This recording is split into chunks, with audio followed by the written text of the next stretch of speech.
कैसा रहता है मुंह में डालते गटक से अंदर, वैसे ही एक बार सभी अपनी जिह्वा से नाम लो, श्याम। रसगुल्ला के जैसा हुआ कि नहीं हुआ? एक बार कृष्ण बोल के दिखाओ। जीवान टेढ़ी करनी पड़ी ना, लेकिन बोलो श्याम। ये श्याम शब्द क्या है? स से शक्ति। श्याम नाम का जो अर्थ है उसको जान लीजिए, उसके बाद में थोड़ी सी चर्चा करेंगे। बाकी तो हमारे रंजीत भैया चिरोला से आए, नेपालपुर से भैया आए हैं।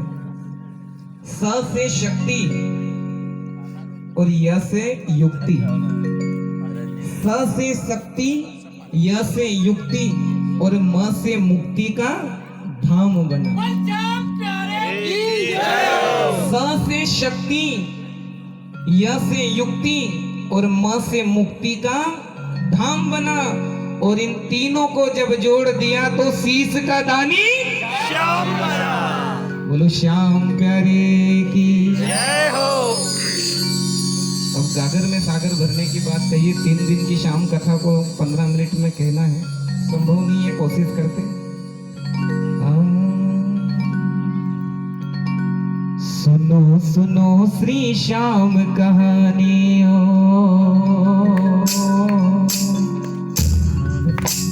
सुनो सुनो श्री श्याम कहानी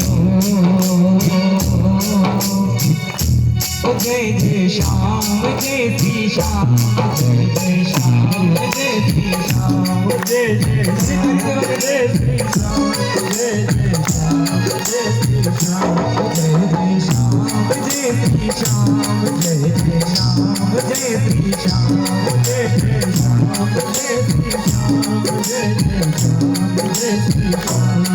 हो शीशी के दानी की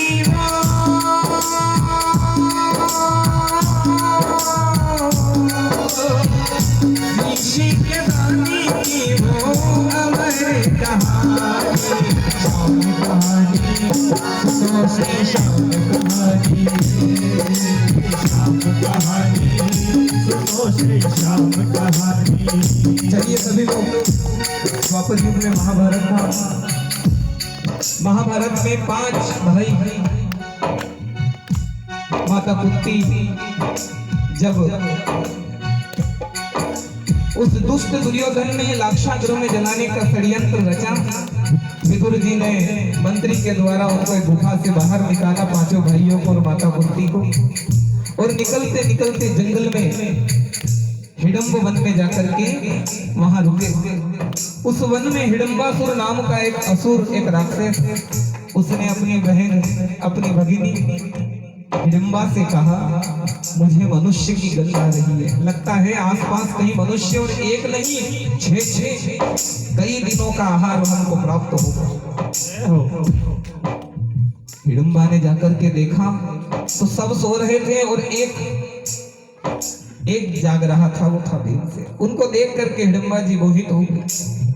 भैया को जाकर के कहा कि कुछ भी नहीं है, वहां कोई नहीं। भैया ने कहा ऐसा हो नहीं सकता। तब हिडम्बासुर का और भीम का युद्ध हुआ, वो भी बड़ी लंबी चर्चा है। तब भीमसेन जी महाराज ने उस हिडम्बासुर नाम के राक्षस का वध किया, तो वो हिडम्बा भी उनके पीछे पीछे चल दी। माता कुंती ने और सबने कहा, कहाँ चल रही हो? बोले अब कोई मेरा सहारा नहीं है, आपका जो लाल है ना, इसको मैंने मन ही मन अपना पति मान लिया। भीमसेन जी महाराज के साथ में हिडम्बा का विवाह हुआ, लेकिन वहां पर यह हुआ था कि केवल एक पुत्र होने के बाद में मैं तुमको त्याग दूंगा, मेरे भाइयों की सेवा में जाऊंगा। तब राक्षस कुल के वहां पर रह करके भाव देखिएगा आप, हिडम्बा और भीम के यहाँ पर एक पुत्र का प्राकट्य हुआ, जिनका नाम था घटोत्कच जी महाराज। और राक्षस कुल में ऐसा होता है, जन्म लेते ही 16 वर्ष के, 14 वर्ष के हो गए। वहां पर भीमसेन जी महाराज और सभी मिलकर के चल दिए। हिडम्बा ने खूब लालन पालन करा। थोड़ा समय आया, द्वारिकाधीश के पास में लेकर के गए और द्वारिकाधीश ने आशीर्वाद दिया, 5 पांडवों ने आशीर्वाद दिया और कहा इसका विवाह तो इसका विवाह तो एक ही जगह हो सकता है, कहाँ हो सकता है? आप लोगों ने भागवत की कथा में सुना होगा प्राग ज्योतिषपुर का नाम। मूर नाम के दैत्य को हमारे कन्हैया ने मारा था, जिसका नाम ठाकुर का पड़ा मुरारी। मूर नाम के दैत्य को मारा तो नाम मुरारी, लेकिन उसी मूर नाम के दैत्य की एक कन्या रथ में बैठ करके भगवान श्री कृष्ण को ललकारने लगी, जिसका नाम था काम कटंकटा। बाबा श्याम की माता जिनका नाम मोरवी भी है। युद्ध हुआ आपस में, तब आसाम से साक्षात भगवती देवी का प्राकट्य हुआ। कामाख्या ने कहा ये विजयी है, इनको कोई परास्त नहीं कर सकता। और कहा हिडम्बा किससे युद्ध कर रही हो, ये कोई साधारण नहीं है, ये तेरे ससुर होने वाले हैं। तब वहां पर ये बात कही और ये चर्चा भी बड़ी विस्तृत है। तब घटोत्कच जी महाराज गए प्राग ज्योतिषपुर। प्राग ज्योतिषपुर जैसे ही गए, कर्ण प्रावरणा नाम की एक सखी मौलवी जी की द्वार पर थी, उससे मुलाकात करके अंदर गए। शस्त्र में और शास्त्र में दोनों में हराया। ये जो हिडम्बा जी थी, ये जो मौलवी जी थी, कोई साधारण नहीं थी। भगवान कृष्ण भी परास्त नहीं कर पाए। जिनके अंदर इतना बल है वो बाबा कितने बलशाली होंगे, जिनका पुत्र होगा। वहां उनके महल पर गर्दन लटक रही थी। पूछा भैया ये क्यों है? बोले इनका एक लक्ष्य है, जो इनको शस्त्र में और शास्त्र में हराएगा उनसे विवाह करेगा। तो शस्त्र और शास्त्र में बड़ी दिव्य चर्चा है। हराया, विवाह करके आए, हिडम्ब वन में आनंदित होने लगा। धीरे धीरे हिडम्बा जी ने आशीर्वाद देकर तप करने चले गए। मौलवी जी और घटोत्कच जी अपने दाम्पत्य जीवन को बढ़ाते हैं। समय नजदीक आया, कार्तिक आयो रे आयो रे, आई मस्त बहार। कार्तिक आयो रे आयो रे, आई मस्त बहार। रे गाओ रे आए लखदा तार।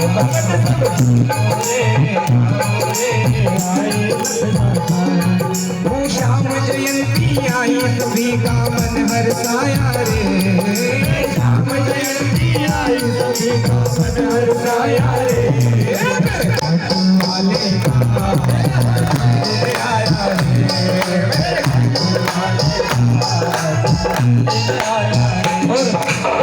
ग्यारस की वो रात आई, इतना दिव्य वातावरण हो गया। हिडम्ब वन चमकने लगा, सुगंधी फैलने लगी और हारे का सहारा बनने के लिए, दुनिया में दान का एक प्रतीक कहलाने के लिए, हम सबकी लाज रखने के लिए, सबकी बिगड़ी बनाने के लिए, वाले की जय हो।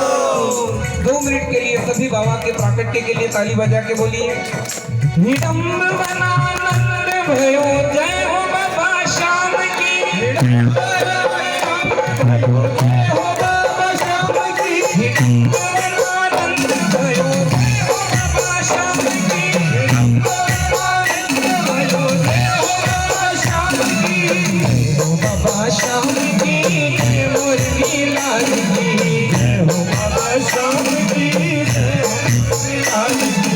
जय हो बाबा श्याम की, जय मोरनी लाल की। जय हो बाबा श्याम की, जय मोरनी लाल की। श्याम प्यारे की जय हो। हिडम्ब वन में इतना आनंद आया, सबने आशीर्वाद दिया। वहां से घटोत्कच जी महाराज उनको लेकर के गए और भगवान कृष्ण का आशीष प्रदान करा। वहां भगवान ने एक नाम रखा सूर्योदय। बोलिए सूर्योदय जी महाराज की जय हो। जन्म लिया, बाल बरबराकार थे, घुंघराले थे, माता पिता ने नाम रख दिया बरबरीक। बोलिए वीर बरबरीक जी महाराज की जय हो। कहा कि मेरे पुत्र को क्या करना चाहिए, आप जैसे गुरु की तलाश है। भगवान कृष्ण ने कहा सुनिए, ब्राह्मण का क्या कर्तव्य है, क्षत्रिय का क्या कर्तव्य। ब्राह्मण का विद्या अध्ययन करना और विद्या का दान करना। क्षत्रिय का क्या कर्म है, शक्ति को प्राप्त करना। भगवान कृष्ण ने कहा पुत्र सूर्योदय, तुम गुजरात क्षेत्र में चले जाओ। जो गुप्त क्षेत्र है वहां जाकर के तुम जप करना। वहां 14 देवियां गुप्त रूप से विराजमान है। ऐसे गुप्त स्थान को भी दिव्य बनाने के लिए वहां भेजा गया। वहां गए और जैसे ही वहां गए महादेव शंकर का ध्यान करा, भोलेनाथ से उनको प्रसन्नता पूर्वक बाण प्राप्त हुए। उसके बाद में जैसे ही आगे बढ़े उनको कहा देवियों ने कि विजय नाम का ब्राह्मण आने वाला है, वो तप करें और तप के प्रभाव से उनको तुमको बचाना है। समय नजदीक आया, विजय नाम का एक ब्राह्मण आया, उसका तप हुआ। तप को विध्वंस करने के लिए कई सारे राक्षस आए। इतने राक्षस आए लेकिन सब राक्षसों को परास्त करा। बड़े से बड़े राक्षसों को परास्त करा। एक तो इतना भयंकर राक्षस आया, 9 करोड़ राक्षस पलासी दैत्य गए वहां। वीर बर्बरी बिना अस्त्र शस्त्र से लात घूंसों से ही मार करके 9 करोड़ पलासी दैत्यों का नाश कर दे। और उसके बाद में विजय ब्राह्मण की तपस्या पूर्ण हुई। विजय ब्राह्मण ने सीधा कहा ये भस्मी तुम ले लो। कहा कि मेरा ये कोई प्रयोजन नहीं था कि आपकी रक्षा में किसी हेतु करूं कि मुझे कुछ प्राप्त हो। कहा ये भस्मी तुमको काम में आएगी। अगर ये तुमने नहीं ली तो देवियों ने कहा कि अभी महाभारत का युद्ध होने वाला है और उस युद्ध के अंदर अगर ये दुर्योधन के हाथ में लग गई तो सब गड़बड़ी हो जाएगी। ये कोई साधारण भस्म नहीं है। बाण में लपेट करके छोड़ोगे, शत्रु के मरहम चिन्ह में लगेगी, जहां जिसकी मृत्यु है। जैसे भीष्म पितामह के रोम रोम में मृत्यु थी, भगवान कृष्ण के चरण में मृत्यु थी। एक बाण में लपेट करके छोड़ेंगे तो वो चरण चिन्ह तक पहुंचेगी। तब वो भस्मी धारण कर ली। वहां बीच में कई बार भीमसेन आदि से भी मुलाकात हुई। उसके बाद में अपनी माताश्री से मिलने के लिए गए। कहा माताजी पिताजी कहाँ है? बोले महाप्रलय होने वाला युद्ध हो रहा है। उस युद्ध में बड़े से बड़े वीर हैं। पुत्र, माँ की आंखों में आज आंसू आ रहे हैं कि पुत्र, माँ समझ गई एक बार ये गया अब आने वाला नहीं है, वो माँ है। फिर भी माँ ने कहा पुत्र जिधर हारे ना उसी का सहारा बनना। बोलो हारे के सहारे की जय हो। देखो माँ जानती थी कि जहां भगवान कृष्ण है वहां हार नहीं होगी, लेकिन ममता किसको कहते हैं? ममता में आकर के माँ ने कहा जो हारे उसका सहारा बनना।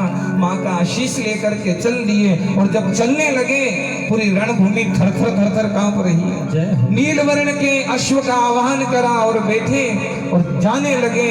तब पूरा कुरुक्षेत्र हिलने लग गया।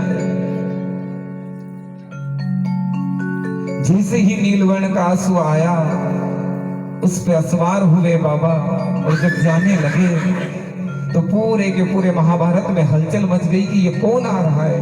कहीं से कोई बड़ी भयंकर सेना आ रही है क्या? ऐसा डर लोगों के हृदय में बैठ गया। और जैसे ही देखा कि ये कौन है तो भोला भाला मोखेड़ा है चाल मत वाली। भोला भाला मोखेड़ा है चाल मत वाली। भोला भाला मोखेड़ा है चाल मत वाली। भोला भाला मोखेड़ा है चाल मत वाली। अपने भक्तों की बाबा करे रखवाली। अपने भक्तों की बाबा करे रखवाली।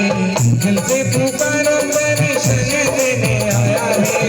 दिल से पुकारा दर्शन देने आया है। वो देखो श्याम बाबा नीले चढ़ आया है। वो देखो श्याम बाबा नीले चढ़ आया है। वो देखो श्याम बाबा नीले चढ़। वो देखो श्याम बाबा नीले चढ़। और देखिए वहां पर क्या हुआ? दुर्योधन कह रहा है कि भाई ये युद्ध तो बहुत लंबा होगा, कौन कितने समय में जल्दी से मारे ये बता दो। सब विचार कर रहे थे। भीष्म पितामह ने कहा कि 1 महीने में पूरी पांडवों की सेना को समाप्त कर दो। द्रोणाचार्य दिन का 15 दिन में कर दूं, कृपाचार्य दिन का 6 दिन में कर दूं, 10 दिन में कर दूं। कर्ण ने कहा 6 दिन में कर दूं। ये युधिष्ठिर जी की कान में आवाज गई कि वहां तो युद्ध से पहले ही जीतने की घोषणा हो गई, हमको युद्ध नहीं करना। तब इधर बैठे भगवान कृष्ण ने कहा दादा क्या हुआ? युधिष्ठिर जी कहते हैं कि अपने इसमें 6 दिन से पहले कोई मारने वाला हो तो बताओ। अर्जुन ने कहा कि भैया युद्ध से पहले जो जीतने की घोषणा करें वो तो मूर्खता है। पहले युद्ध हो तो सही। फिर भी अगर ये बात है तो मैं पांडु पुत्र अर्जुन मात्र एक दिन में भीष्म सहित सबको यमलोक पहुंचा दिया। ढोल नगाड़े बजने लगे, आकाश में धुंधुकियां बजने लगी। भाई दिव्यास्त्र प्राप्त है अर्जुन को, ये कर सकता है। इतने में जब वीर बर्बरीक जी आए और उन्होंने आकर के कहा ये समय की बर्बादी, एक दिन किसको कहते हैं?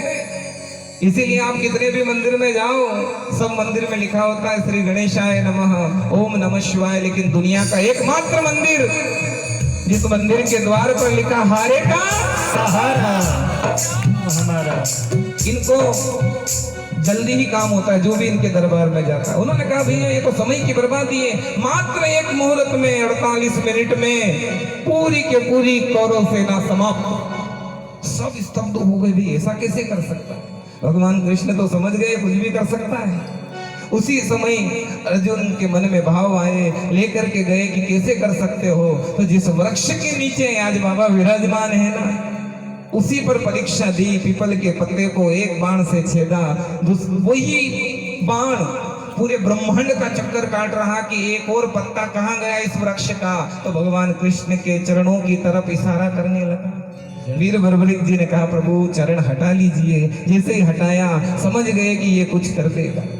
वहां पर विनती करी, प्रार्थना करी और भगवान श्री कृष्ण ने अपनी चतुराई लगाई। आज जो कहते हैं हम नेता है, लेकिन दुनिया का सबसे ग्रेट पॉलिटिशियन अगर कोई है तो वो हमारे कृष्ण है। कृष्ण कन्हैया लाल की जय। लोग तो अस्त्र शस्त्र लेकर आपस में लड़ रहे हैं, वो नैनों से तीर चला रहे, बैठे ही बैठे कुछ नहीं कर रहे, पूरी महाभारत जीत। भगवान कृष्ण ने कहा पुत्र ये रणचंडी बलि चाहती है, ये कुरुक्षेत्र बलि चाहते हैं और बलि किसी वीर योद्धा की चाहती है। और इस क्षेत्र में केवल 3 ही योद्धा है, एक तो मैं वसुदेव श्री कृष्ण स्वयं में और दूसरे तुम्हारे पितामह अर्जुन। तो प्रभु तीसरा कौन है? बर्बरीक जी के मन में बड़ी जिज्ञासा, तीसरा कौन है? कहा तीसरा तू है बर्बरीक। जैसे ही सुना कि भगवान श्री कृष्ण ने मुझे वीर मान लिया, अब तो युद्ध की भी आवश्यकता नहीं है, प्रभु ने मुझे वीर मान लिया। कहा मेरे होते हुए मेरे नाथ का शीश, मेरे होते हुए मेरे दादाजी का शीश, तुरंत अपने शीश को खाट करके मेरे ठाकुर के हाथों में शीश के रानी की अरे दे दिया श्री कृष्ण को एक पल में शीश दान। एक पल में आज अगर किसी से कहो भैया मोटरसाइकिल दो तो बंडनगर जाकर के आऊं, आपको पेट्रोल को नहीं बड़ी में खराब हो जाएगा। लेकिन उन्होंने क्या किया? हमारे शास्त्रों में देखो, दधीचि ऋषि ने उस राक्षस वृत्रासुर को मारने के लिए अपनी हड्डियां दे दी। जय हो। हमारे श्याम बाबा ने शीश का दान दे दिया। अरे दे दिया श्री कृष्ण को एक पल में शीश दान, दे दिया श्री कृष्ण को एक पल में शीश दान। ठाकुर के बाबा श्याम तुम हो देवता, ठाकुर के बाबा श्याम तुम हो देवता, ठाकुर के बाबा देव श्याम, ठाकुर के बाबा देव श्याम।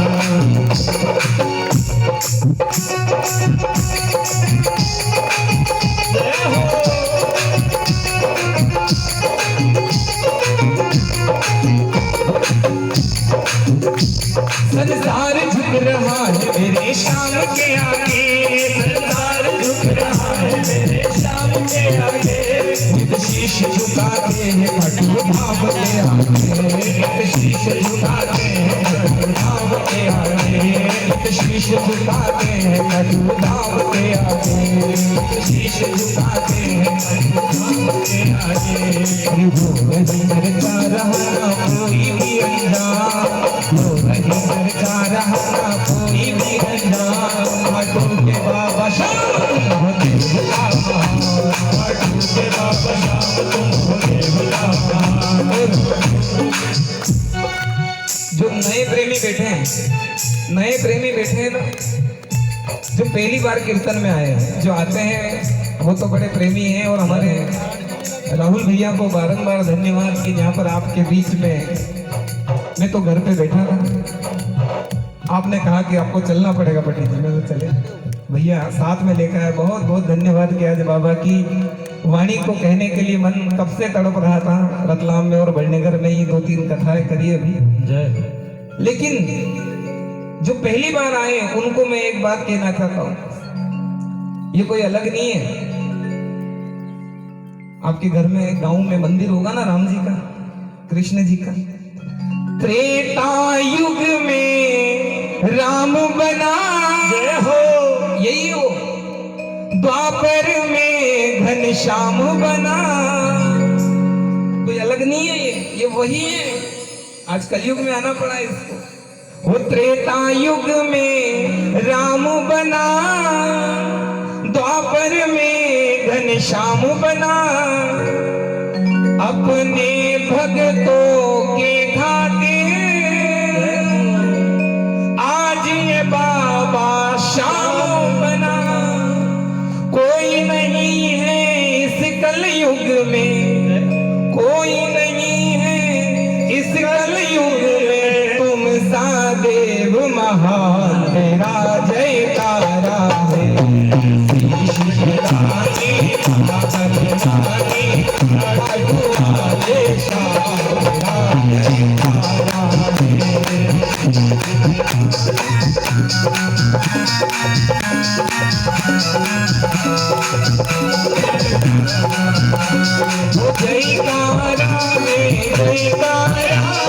श्याम धनी का जयकारा है, जयकारा है, जयकारा श्याम धनी का जयकारा।